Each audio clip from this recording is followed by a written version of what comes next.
আযাবুল কবর হাক্কুন, কবর আযাব সত্য, কোনো সন্দেহ নাই। বাবারে আমার দাদা জান রাহমাতুল্লাহ তার কিতাবের মধ্যে একটা আজীব ঘটনা নিয়ে আসছেন। তার বিআই আব্দুল কাদের ফরাজি সাহেব দাদা জানকে বলছেন, বিআই সাহেব একটা আজীব ঘটনা শুনেন।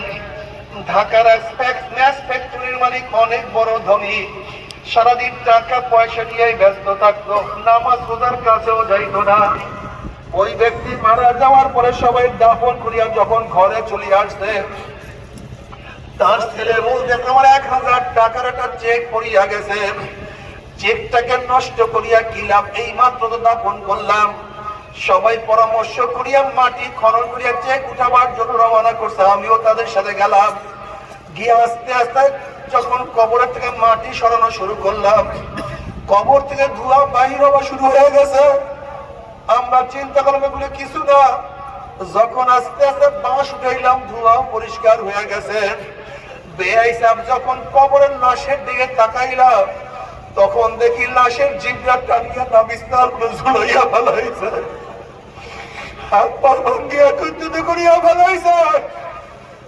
আগুনের সাপে তার চেহারা পুড়িয়া কালো হয়ে গেছে। মনে হয়েছে এটা সুরারের সুরাত পূরণ করছে, আল্লাহ মাফ করিয়া দাও। এই অবস্থা দেখি আমরা চিল্লাম দিয়া সবাই বেহুশ হইয়া পড়িয়া গেলাম।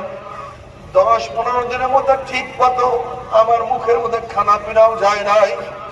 ও আমার যুবক বাবারা, মুরব্বী বাবারা, 1 দিন 2 দিন 5 দিন 1 মাস 1 বছর পরে ঘটনা কিন্তু ঘটবেই ঘটবে, কবরে চাইতেই হবে। কিন্তু কি নিয়ে রওনা করছো, কোথায় রওনা করছো, খবরদার হিসাব নিকাশ না মিলাইয়া কেউ মাওলার কবরে যাইও না। আল্লাহ তুমি আমাদের সবাইকে মাফ করিয়া দাও। ব্যাপারে তোমার আমার কবরের কোন চিন্তা নাই। ওসমান রাদিয়াল্লাহু তাআলা, যিনি নবী আলাইহিস সালাতু ওয়াস সালাম পবিত্র জবান মুবারকে বারবার জান্নাতের সুসংবাদ পাইছেন, বারবার, 1 বার না 2 বার না, বারবার।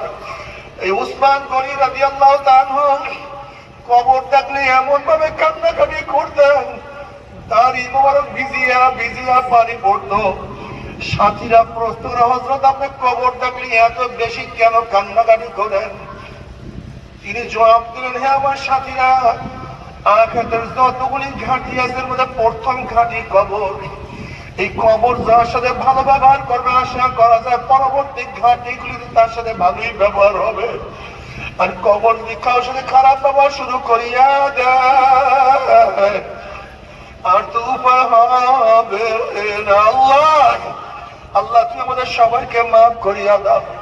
বাবারে তোমার আমার কবরের কোন চিন্তা নাই, কিন্তু আল্লাহর ওলিরা সারাদিন কবরের চিন্তা করতে করতে দুনিয়া থেকে বিদায় হয়ে গেছে। আব্বা জান রাহমাতুল্লাহ আলাইহি যখন বার্ডেন হসপিটালে ছিলেন, আমি আব্বা জানের সাথে দেখা করার জন্য রুমে ঢুকলাম। রুমের মধ্যে আর কেউ নাই। আমি ঢোকার পরে যখন আব্বা জানের কাছে গেলাম, আব্বা জান রাহমাতুল্লাহ আলাইহি আমার হাত খারাপ খপ করে ধরিয়া বলে, হয় মাওলা কি আমাকে মাফ করবেনি, মাওলা কি আমাকে ক্ষমা করবেনি।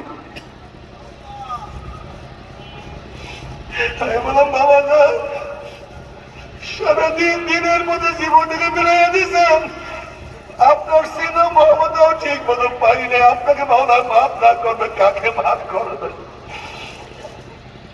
বাবা রে, তারাও তো কবরে চলিয়া গেছে, আমরা কবরে যাওয়ার রওনা করছি।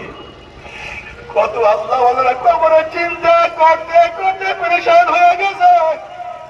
কত আল্লাহ ওয়ালারা কাঁদতে কাঁদতে কাঁদতে কাঁদতে কাঁদে দাগ পড়ে ফেলাইছে।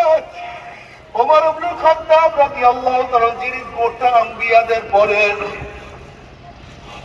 গোটা নবীদের পরে মর্যাদার দিক থেকে দ্বিতীয় স্থান অধিকার করছে, এই ওমর রাদিয়াল্লাহু কাঁদতে কাঁদতে গান মোবাইলে কারো দাগ পড়াইয়া ফেলাইছে।